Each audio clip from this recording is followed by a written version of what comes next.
ने एणे खतरामां नाख्या। अमित ठाकरे आ कह्युं અને એક મહિલાનું મૃત્યુ થયું છે। બાળકીની હાલત પણ ગંભીર છે। આઈસીયુમાં અત્યારે સારવાર લઈ રહી છે।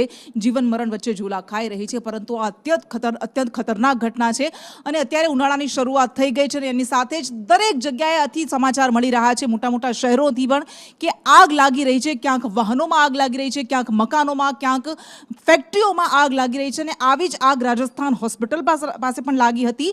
જોકે આ આગમાં સદનસીબે કોઈ જાનહાનિ નથી થઈ કારણ કે ફાયર ફાઇટર્સની ટીમ ઘટના સ્થળે પહોંચી હતી અને આગને બુઝાવી દેવામાં સફળ રહી હતી। પરંતુ શોર્ટ સર્કિટને કારણે રાજસ્થાન હોસ્પિટલ પાસે આ આગ ફાટી નીકળી હતી। ફાયર બ્રિગેડ ત્યાં તાબડતોબ પહોંચી અને આગ પર કાબુ મેળવી લીધો હતો। પતરાના શેડમાં, હોસ્પિટલ પાસે આવેલા પતરાના શેડમાં જ શોર્ટ સર્કિટને કારણે આગ લાગી હતી। વાનર કૂદ્યો અને એના કારણે શેડમાં શોર્ટ સર્કિટ થયો અને એના કારણે આ આગ ફાટી નીકળી હતી। જોકે સદનસીબે અહીંયા કોઈ જાનહાનિ નથી થઈ, કોઈ ઇજાગ્રસ્ત પણ નથી થયું અને આ આગને ગણતરીની જ મિનિટોમાં કાબૂમાં લઈ લેવામાં આવી હતી। અમદાવાદમાં રાજસ્થાન હોસ્પિટલ પાસે આવી જ એક આગ લાગી હતી એટલે આગથી દરેક જગ્યાએથી આગના સમાચાર મળી રહ્યા છે। આગ લાગી રહી છે, ક્યાંક જાનહાનિ પણ થઈ રહી છે, લોકોના જીવ પણ એમાં હોમાઈ રહ્યા છે।